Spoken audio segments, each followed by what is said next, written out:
Hello दोस्तों, मैं पंडित कुमार राज। आप सभी का स्वागत है आपके अपने यूट्यूब चैनल इम्पोर्टेंट नॉलेज पे। तो दोस्तों, आज हम 10th क्लास का मैथ शुरू करते हैं और आज थ्योरी दे रहे हैं, तो बेसिक से समझा रहे हैं। अगर ये वीडियो अच्छा लगे तो इसे लाइक कीजिए, शेयर कीजिए और आप अपने सभी दोस्तों के बीच दीजिए ताकि उन्हें भी तकलीफ ना हो। तो चलिए आज हम सेशन 1 स्टार्ट करते हैं और आज पढ़ाते हैं हम लोग त्रिकोणमितीय अनुपात, ठीक, ट्रिगोनोमेट्रिक रेशियो। तो चलिए देखते हैं। ट्रिगोनोमेट्रिक जो है ये 2 ग्रीक वर्ड से बना हुआ है। एक ट्रिगोनोन, इसका मतलब होता है त्रिभुज, और दूसरा है मेट्रोन। मेट्रोन मतलब होता है माप, यानी त्रिभुज की माप। तो चलिए, तो ट्रिगोनोमेट्री हम लोग कहेंगे किसको? त्रिकोणमिति गणित की वह शाखा है जिसमें त्रिभुज की भुजाओं, कोणों की मापों तथा उससे संबंधित प्रश्नों का अध्ययन करते हैं या किया जाता है, उसे ट्रिगोनोमेट्री कहते हैं। चलिए अब आते हैं, इसमें हम लोग पढ़ेंगे कोण। तो कोण किसे कहते हैं? तो दैट मीन्स एंगल। तो एंगल क्या है? कहता है किसी बिंदु से निकलने वाली या किसी बिंदु पर आकर मिलने वाली 2 रेखाओं के बीच के झुकाव को कोण कहते हैं। जैसे देखिए, यहाँ बिंदु P है और बिंदु P से 2 भुजा निकल रही है। एक भुजा है PQ, दूसरा भुजा है PR, और इसके बीच का ये झुकाव जो है यही आपका क्या है? कोण है। इसको संकेत में हम लोग लिखेंगे एंगल QPR, यानी जिस बिंदु पर कोण बनता है उसे बीच में लिखा जाता है और ये एंगल का साइन होता है। चलिए अब दूसरी फिगर में देखते हैं कि ये ए बिंदु है और ए बिंदु पर ये AB रेखा आकर मिलती है और CA रेखा आकर मिलती है, और इसके बीच का जो ये झुकाव है ये आपका क्या है? कोण है। और संकेत में इसको हम लोग लिख सकते हैं एंगल BAC या CAB लिख सकते हैं, ठीक। तो चलिए और आगे देखते हैं। चलिए, कहता है यहाँ बिंदु P तथा A को शीर्ष कहते हैं, यानी कि इस कोण में इस बिंदु P को और A को हम लोग क्या कहेंगे? शीर्ष कहेंगे। क्या कहेंगे? शीर्ष कहेंगे। चलिए आगे देखते हैं क्या कहता है। कोण बनाने वाली दोनों रेखाओं में एक रेखा कोण की आरंभिक भुजा एवं दूसरी रेखा कोण की अंतिम भुजा कहलाती है। जैसे देख लीजिए, यहाँ देखिए, यहाँ एंगल बना है और यहाँ P बिंदु यानी शीर्ष है और ये Q और ये R। तो PQ भुजा जो है इसका अंतिम भुजा है। PQ भुजा जो है इस कोण का अंतिम भुजा है और QR जो है इस कोण का आरंभिक भुजा है। चलिए आगे देखते हैं। तो देखिए, त्रिकोणमितीय कोण 0 डिग्री से 360 डिग्री तक होता है, ठीक, जो धनात्मक होता है। त्रिकोणमितीय कोण जो है कितने डिग्री तक होता है? 0 डिग्री से लेकर के 360 डिग्री तक होता है, जो धनात्मक होता है। चलिए, त्रिकोणमिति के कोण ज्यामितीय कोणों से थोड़ा भिन्न होते हैं। ये जो होता है दोनों कोण में डिफरेंट होता है, ठीक। आप लोग राइट डाउन कर लीजिएगा। त्रिकोणमिति में 2 किरणों अर्थात रेखाओं में से एक को स्थिर मानकर दूसरी किरण को वामावर्त या दक्षिणावर्त घुमाने पर जो कोण बनता है उसे त्रिकोणमितीय कोण कहते हैं। और घूमने वाली रेखा को परिभ्रमण रेखा कहते हैं। ठीक, चलिए और आगे देखिए। और आप लोग को त्रिकोणमिति हम जड़ से सिखाने आए हैं और एक एक पॉइंट को लिखाएंगे जो कि जो है आपको कम आएगा। चलिए, ये आपको क्लास में भी कम आएगा और कॉम्पिटिटिव क्लास में भी आपको कम आएगा। चलिए, परिभ्रमण रेखा के वामावर्त एंटी क्लॉकवाइज दिशा में घूमने से बना कोण धनात्मक होता है। ठीक, परिभ्रमण रेखा के वामावर्त यानी एंटी क्लॉक जो दिशा में घूमेगा तो वो कोण बनेगा तो कैसा होगा, धनात्मक होगा। तथा जो दक्षिणावर्त यानी क्लॉकवाइज में घूमेगा, क्लॉकवाइज घूमने से बना कोण ऋणात्मक होता है। डेट मीन्स जब क्लॉकवाइज घूमेगा तो ऋणात्मक कोण बनाएगा और एंटी क्लॉक जब घुमाएगा तो कैसा बनाएगा, धनात्मक बनाएगा। तो देखिए उदाहरण यहाँ देखते हैं। इस फिगर में आकर देखिए, इस फिगर में देखिए यहाँ ये घड़ी होता है, ये घड़ी जो होता है, ये घड़ी की सुई इधर घूमती है, ये हो गया क्लॉकवाइज। और जब ये इधर हो जाएगा ये हो जाएगा एंटी क्लॉकवाइज। ठीक, यानी कि दिशा के विपरीत दिशा। तो देखिए यहाँ ये बिंदु मान लेते हैं, यानी शीर्ष है, ये शीर्ष, और शीर्ष को देखिए ये किस दिशा में भाग रहा है, यानी घड़ी के दिशा में कि घड़ी के विपरीत दिशा में, घड़ी के विपरीत दिशा में। तो घड़ी के विपरीत दिशा में तो इसका कोण जब भी बनेगा तो इसका कोण हमेशा जो है धनात्मक बनेगा। ठीक, और यहाँ भी देख लीजिए ये आपका शीर्ष हो गया, क्या हो गया, शीर्ष। और ये देखिए घड़ी के विपरीत दिशा में जा रही है तो इसका मतलब इसका कोण क्या हो जाएगा, धनात्मक हो जाएगा। यहाँ देखिए इसका भी क्या है, घड़ी के विपरीत दिशा में इसका कोण भी क्या होगा, धनात्मक होगा। और ये वामावर्त यानी एंटी क्लॉकवाइज डायरेक्शन में है, यानी दिशा में है। यहाँ देख लीजिए इसका भी आरंभिक भुजा और अंतिम भुजा, यानी कि ये जो जा रही है घड़ी के विपरीत दिशा में जा रही है तो इसका कोण भी क्या बनेगा, धनात्मक बनेगा। और ये कौन दिशा में जा रही है, तो वामावर्त दिशा में। अब इसका उदाहरण देख लीजिए, इसका उदाहरण देखिए, ये आपका शीर्ष हो गया, ये आपका शीर्ष हो गया। और आरंभिक भुजा किस दिशा में जा रही है, यानी घड़ी की दिशा में जा रही है, यानी क्लॉकवाइज में जा रही है, दक्षिणावर्त दिशा में। तो घड़ी के दिशा में जब जाएगी इसका कोण हमको क्या रिजल्ट देगी, ऋणात्मक देगी। क्या देगी, ऋणात्मक देगी। सेम टू सेम ये फिगर भी देखिए, ये भी क्या है, आरंभिक भुजा से चलकर जा रही है कहाँ, अंतिम भुजा तक, लेकिन दिशा क्या है, घड़ी के दिशा में है।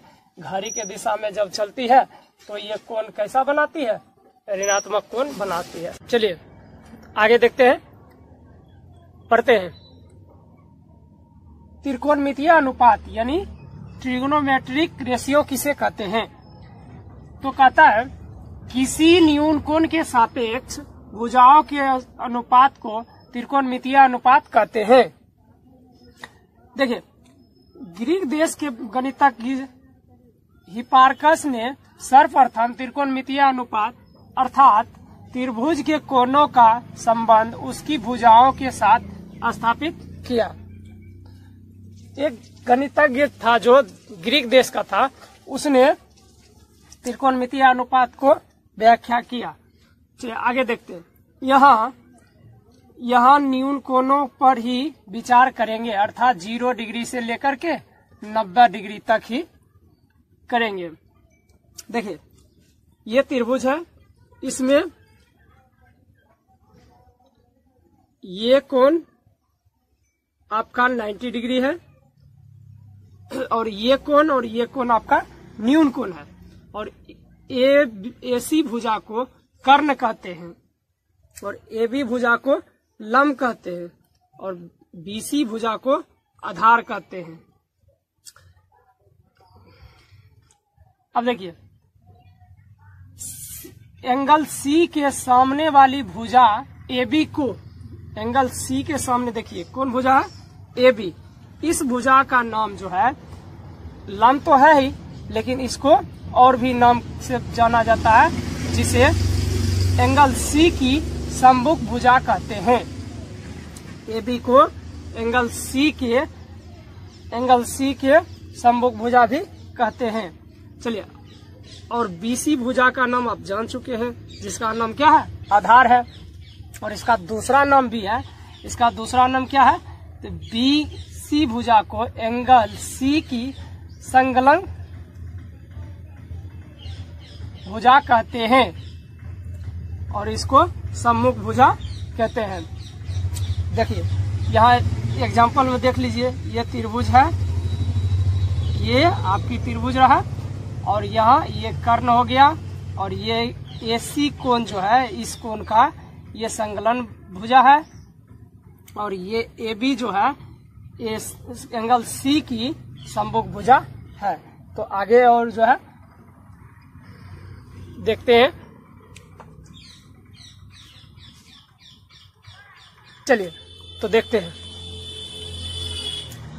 देखिए फिगर एक में त्रिभुज है ABC, जिसमें B 90 डिग्री है और न्यून कोण C है, न्यून कोण C है। चलिए तो इसके लिए जो है साइन C लेंगे, तो साइन C लेंगे। देखिए C के लिए जो है C के सामने वाली भुजा जो है लंब हो जाता है, क्या होता है, लंब हो जाता है। और ये साइड वाली भुजा आधार और ये बड़ी भुजा कर्ण। चलिए तो साइन C इक्वल टू क्या होगा, लंब बटे कर्ण यानी AB बटे AC, cos C बराबर आधार बटे कर्ण यानी BC बटे AC और tan C बराबर लंब बटे आधार यानी AB बटे BC सॉरी। चलिए ये 3 आपको याद रखना है और ये 3 जो है इसका रिवर्स होता है। चलिए क्या है, कोसेक C, तो कोसेक C साइन का उल्टा होता है। तो देखिए साइन को पलट दीजिए,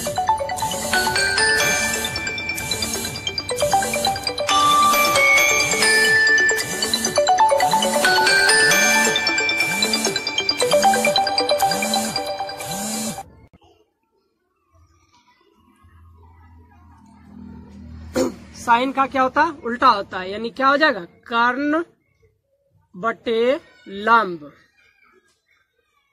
मतलब AC बटे AB। चलिए अब कोसेक है यानी सेक है, तो सेक C इक्वल टू होगा cos C का उल्टा यानी कर्ण बटे आधार यानी क्या हो जाएगा, AC बटे BC। चलिए अब कॉट आ गया, कॉट C, तो कॉट C जो है tan का उल्टा होता है, तो क्या हो जाएगा, आधार अपॉन लंब यानी tan का क्या हो जाएगा, BC अपॉन AB। चलिए अब देखते हैं फिगर 2 में। देखिए फिगर 2 में अब एंगल A लिए हैं, क्या लिए हैं, एंगल A। तो एंगल A के सामने वाली भुजा क्या बन जाती है, लंब। चलिए तो यहाँ लंब BC हो गया और AB आधार हो गया और AC कर्ण हो गया। तो चलिए साइन A बराबर क्या होती है, लंब बटे कर्ण, अर्थात लंब यहाँ क्या है, BC, तो BC अपॉन AC और cos A बराबर हो जाएगा आधार बटे कर्ण, तो यहाँ आधार क्या है, AB, तो AB अपॉन AC और tan A बराबर होता है लंब बटे आधार, तो लंब यहाँ क्या है, BC अपॉन AB। अब देखिए cosec A आया तो साइन A का उल्टा होगा, तो साइन A का उल्टा क्या हो जाएगा, कर्ण अपॉन लंब, तो इसका हो जाएगा AC अपॉन BC। अब देखिए cos A, तो cos A का उल्टा हो जाएगा, यानी sec A का उल्टा क्या हो जाएगा, cos A। तो क्या हो जाएगा, कर्ण अपॉन आधार, डेट मीन्स क्या हो जाएगा, AC अपॉन AB। अब ये cot A, तो tan का उल्टा होगा, तो tan क्या है, tan है लंब बटे आधार, तो हो जाएगा आधार बटे लंब। और देखिए क्या है, BC, तो यह हो जाएगा AB अपॉन BC। चलिए इससे हमको क्या मिला, तो यदि एंगल चेंज करते हैं तो लंब और आधार में चेंजिंग होता है, कर्ण सेम रहता है। चलिए अब देखिए पाइथागोरस प्रमेय से, तो पाइथागोरस प्रमेय से क्या है, एक नंबर देखिए एक नंबर, कर्ण स्क्वायर इक्वल टू लंब स्क्वायर प्लस आधार स्क्वायर। तो कर्ण बराबर क्या लिख सकते हैं, रूट अंडर लंब स्क्वायर प्लस आधार स्क्वायर। 2 नंबर, आधार स्क्वायर इक्वल टू कर्ण स्क्वायर माइनस लंब स्क्वायर। तो आधार बराबर क्या लिख सकते हैं, रूट अंडर कर्ण स्क्वायर माइनस लंब स्क्वायर। 3 नंबर देखिए, लंब स्क्वायर निकालना हो तो क्या लिखेंगे, लंब स्क्वायर इक्वल टू कर्ण स्क्वायर माइनस आधार स्क्वायर। यदि लंब निकालना है तो क्या लिखेंगे, रूट अंडर कर्ण स्क्वायर माइनस आधार स्क्वायर। चलिए अब कुछ फॉर्मूला और है जिसे हम लोग देखते हैं। 4 नंबर में देखिए क्या है, sine A into cosec A equal to 1 होता है। तो हमको यदि साइन A निकालना है तो क्या लिखेंगे, साइन A इक्वल टू 1 बटे कॉसेक A। यदि कॉसेक A निकालना है तो क्या लिखेंगे, 1 बटे साइन A। चलिए आगे देखिए, cos A into sec A equal to होता है 1। तो हम लोग को जैसे अगर कॉस A निकालना है तो क्या लिखेंगे, कॉस A इक्वल टू 1 बटे सेक A। अगर सेक A निकालना हो तो क्या लिखेंगे, 1 बटे कॉस A। उसी प्रकार 6 नंबर देखिए, cot A into tan A equal to होता है 1। और हम लोग को अगर कॉट निकालना हो तो कॉट A इक्वल टू क्या लिखेंगे, 1 बटे 10A। और 10A इक्वल टू लिखेंगे 1 बटे कॉट A। और आगे फॉर्मूला देखते हैं।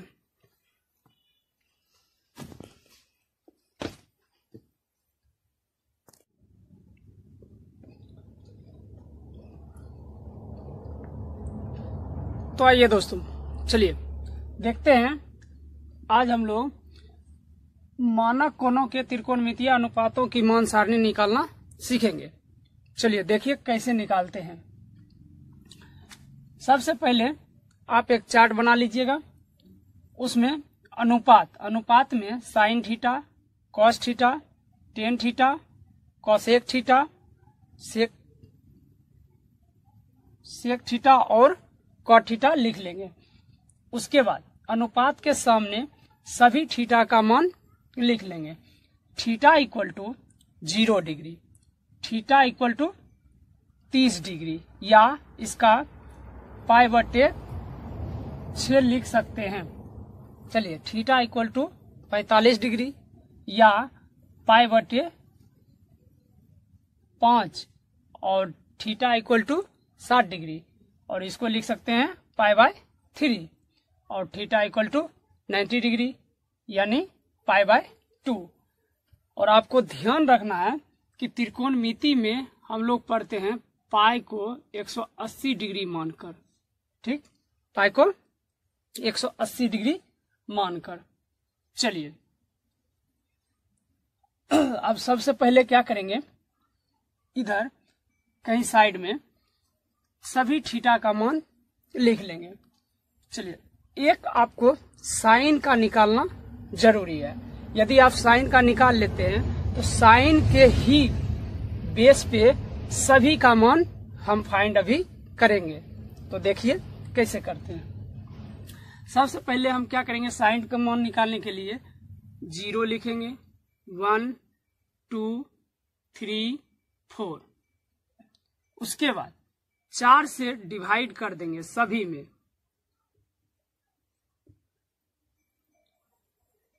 उसके बाद सभी में रूट लगा देंगे।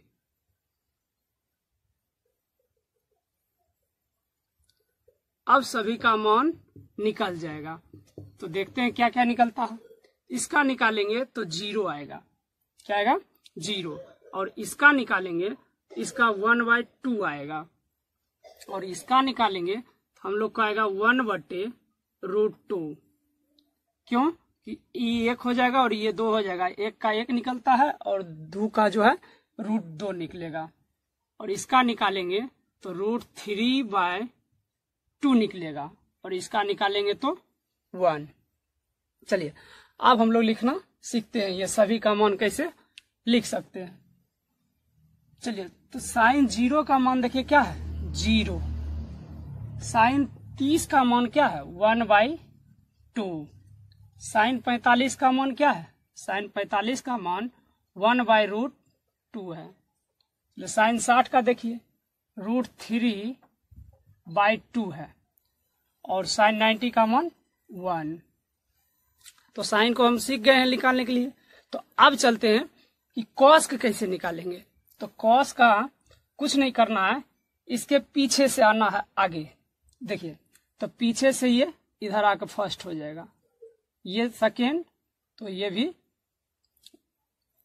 सेकेंड बन जाएगा। और ये जैसा का तैसा रह जाएगा। और ये जो है सेकेंड हुआ तो ये लास्ट सेकेंड हो जाएगा 1/2। और ये 0 यहां लिख देंगे तो हो गया। कॉस थीटा का वैल्यू निकल गया सभी कोनों में। चलिए अब हम लोग निकालते हैं टेन थीटा को। तो टेन थीटा देखिए 0/1। टेन थीटा बराबर एक फॉर्मूला होता है जो हम लोग अभी नहीं पढ़े हैं, आगे पढ़ेंगे, कि tan theta equal to sine theta upon cos theta.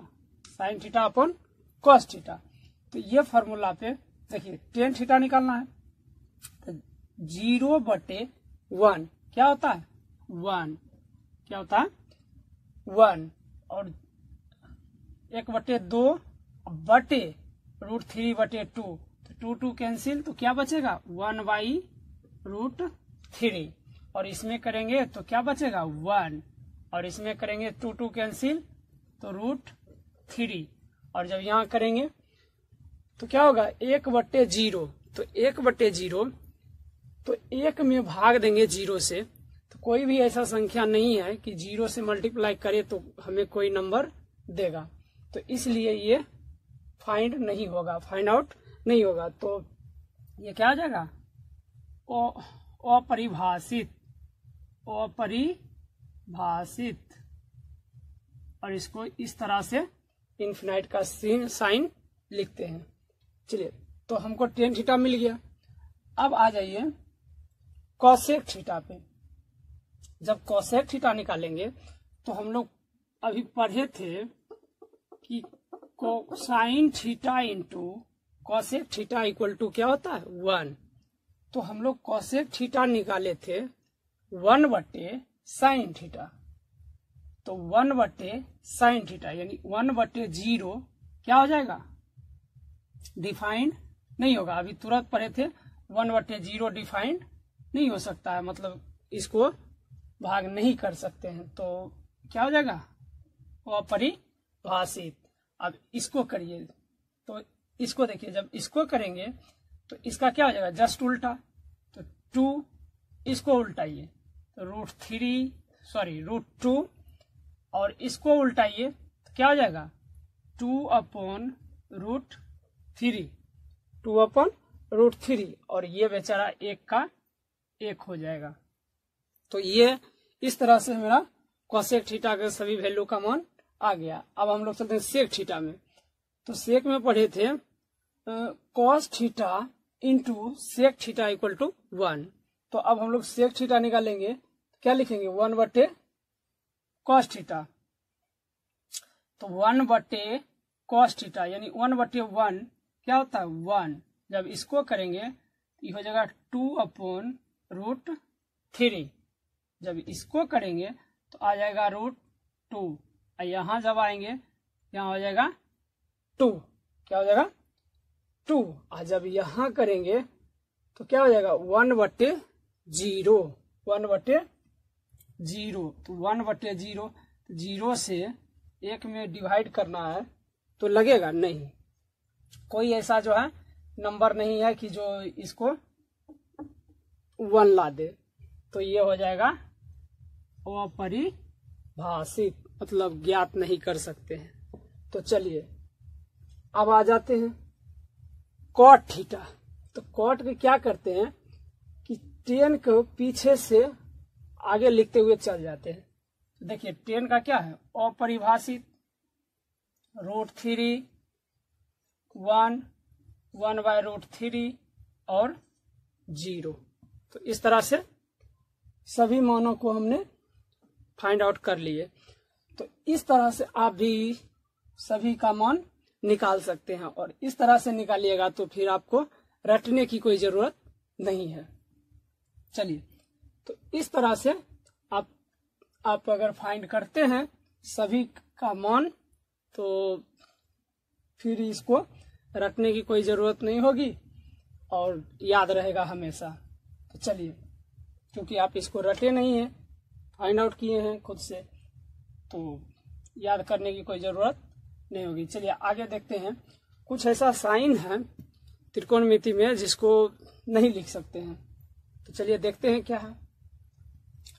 जैसे sine theta square, sine theta पूरे का स्क्वायर को साइन इंटू थीटा स्क्वायर नहीं लिख सकते हैं। यदि साइन इंटू थीटा स्क्वायर लिखते हैं तो मेरा गलत हो जाता है। Sine theta inverse 1, sine theta inverse 1 को साइन इनवर्स थीटा नहीं लिख सकते हैं। अगर ऐसा लिखेंगे तो मेरा क्या हो जाएगा, गलत हो जाएगा। चलिए अब आगे देखते हैं कुछ पॉइंट। जब थीटा बढ़ता है तो साइन थीटा, टेन थीटा तथा सेक थीटा का मान बढ़ता है। तो देखिए साइन थीटा 0 डिग्री में 0 है और 90 डिग्री में 1 है, यानी कि 0 से बढ़कर कितना चला गया 1 पे। जैसे ही थीटा बढ़ा तो इसका मान भी क्या हो रहा है, बढ़ रहा। टेन थीटा का देखिए 0 था और क्या हो गया अपरिभाषित हो गया, यानी कि निकाल नहीं सकते हैं, इतना बड़ा हो गया। सेक थीटा का देखिए 1 था और इसको भी अपरिभाषित हो गया कि फाइंड नहीं कर सकते हैं। अब ये अगला पॉइंट देखते हैं। अगला पॉइंट कहता है कि जब थीटा बढ़ता है तो कॉस थीटा, कॉसेक थीटा तथा कॉट थीटा का मान घटता है। तो देख लीजिए कॉस थीटा का 0 डिग्री में 1 था, 90 में क्या हो गया 0, यानी कि घट रहा है। कॉसेक में इन्फिनाइट था और क्या हो गया 1 हो गया, इसका मतलब ये भी घट रहा है। कॉट में आ जाइए, इन्फिनाइट था और 0 हो गया तो ये भी घट रहा है। अब देखिए कुछ और है। देखिए यदि ए बड़ा हो बी से, यदि ए बी से बड़ा हो तो साइन ए साइन बी से क्या होगा, बड़ा होगा। टेन ए टेन बी से बड़ा होगा। सेक ए सेक बी से होगा बड़ा। और यहां देखिए कॉस ए कॉस बी से छोटा होगा और कॉट ए कॉट बी से छोटा होगा और कॉसेक ए कॉसेक बी से छोटा होगा। यहाँ आप थीटा का मान कुछ भी ले सकते हैं, चाहे थीटा लीजिए, चाहे बी लीजिए, सी लीजिए, एक्स लीजिए, ये आप पे डिपेंड करता है। बट वहां लिखना पड़ेगा आपको थीटा, ठीक, और थीटा का मान चाहे आप ए लीजिए या बी लीजिए। बी लीजिएगा तो भी मान लिखिए और ए लीजिएगा तो भी मान फाइंड करना है। चलिए और फॉर्मूला है, कुछ और फॉर्मूला पढ़ लेते हैं, उसके बाद जो है कुछ क्वेश्चंस करेंगे। चलिए तो आइए कुछ और फॉर्मूला देखते हैं। देखिए sine 90 minus theta equal to होता है cos theta. Cos 90 minus theta equal to होता है sine theta. Tan 90 minus theta equal to क्या होता है cot theta. Cot 90 minus theta equal to होता है tan theta. Cosec 90 minus theta equal to क्या होता है सेक थीटा। और sec 90 minus theta equal to होता है कॉसेक थीटा। चलिए आगे देखते हैं। यदि ए तथा बी न्यून कोण हो तो sine A equal to sine B जब होता है तो इसका जो है दोनों एंगल क्या होता है कोण एंगल ए और एंगल बी समान होता है। कॉस ए बराबर कॉस बी हो तो कोण ए बराबर कोण बी होगा। टेन ए बराबर टेन बी हो तो कोण ए बराबर कोण बी होगा।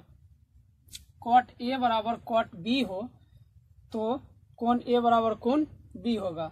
कॉसेक ए बराबर कॉसेक बी हो तो कोण ए बराबर कोण बी होगा। सेक ए बराबर सेक बी हो तो इसका भी कोण ए बराबर बी होगा। तो चलिए और फॉर्मूला देखते हैं और ये सभी को आप नोट डाउन कर लीजिएगा। चलिए sine square theta plus cos square theta equal to क्या होता है 1। तो हम लोग लिख सकते हैं कि ए नंबर में sine square theta equal to 1 minus cos square theta और कोसाइन थीटा बराबर root under 1 minus cos square theta. और सी में क्या लिख सकते हैं कॉस स्क्वायर थीटा बराबर 1 माइनस साइन स्क्वायर थीटा और कॉस थीटा इक्वल टू क्या लिख सकते हैं root under 1 minus sine square theta. चलिए अगला फॉर्मूला देखते हैं। Cosec square theta minus cot square theta equal to क्या होता है 1। तो हम लोग लिख सकते हैं cosec square theta equal to 1 plus cot square theta और कॉसेक थीटा इक्वल टू लिख सकते हैं root under 1 plus cot square. तो कॉट स्क्वायर थीटा बराबर लिख सकते हैं सेक स्क्वायर थीटा माइनस 1 और कॉट थीटा इक्वल टू क्या लिख सकते हैं root under sec square theta minus 1। चलिए 3 नंबर देखिए sec square theta minus tan square theta equal to क्या होता है 1। तो sec square theta equal to लिख सकते हैं 1 प्लस टेन स्क्वायर थीटा और सेक थीटा इक्वल टू क्या लिख सकते हैं root under 1 plus tan square theta. चलिए C number tan square theta बराबर क्या लिख सकते हैं tan square theta equal to sec square theta minus 1 और टेन थीटा इक्वल टू लिख सकते हैं root under sec square theta minus 1। अब देखिए कुछ अदर फॉर्मूला यानी बीज व्यंजक का भी यूज करते हैं त्रिकोणमिति में तो उसको भी थोड़ा देख लेते हैं। आप लोग को पता होगा देखिए ए प्लस बी का होल स्क्वायर क्या होता है A square plus 2ab plus B square और ए माइनस बी का होल स्क्वायर क्या होता है A square minus 2ab plus B square और A square minus B square का फॉर्मूला क्या होता है A plus B into A minus B. देखिए 4 नंबर देखिए A square plus B square का फॉर्मूला क्या होता है ए प्लस बी का होल स्क्वायर माइनस 2ab या फिर लिख सकते हैं ए माइनस बी का whole square plus 2ab। A cube plus B cube का फॉर्मूला क्या होता है A plus B into A square minus A B plus B square या फिर लिख सकते हैं ए प्लस बी का whole cube minus 3ab into A plus B. अगला देखिए A cube minus B cube का फॉर्मूला क्या होता है A minus B into A square plus A B plus B square या दूसरा इसका लिख सकते हैं ए माइनस बी का whole cube plus 3ab into A minus B और टेन थीटा का फॉर्मूला क्या होता है sine theta upon cos theta और कॉट थीटा का फॉर्मूला क्या होता है cos theta upon sine theta. तो चलिए और कुछ जो है हम लोग को फॉर्मूला पढ़ना है और वो जो है एक चार्ट के माध्यम से पढ़ लेंगे लिख लेंगे क्योंकि वो पूछता है कि जैसे कह देगा कि साइन थीटा के सभी टर्मों में साइन थीटा के सभी टर्मों में सभी त्रिकोणमितीय अनुपात को लिखे। जैसे साइन थीटा के टर्म में कहेगा कॉस थीटा को लिखने कहेगा कॉस थीटा को साइन के टर्म में लिखे। तो इस तरह के लिखने के लिए हमको कुछ अदर फॉर्मूला भी चाहिए, उसको हम जो है देखेंगे।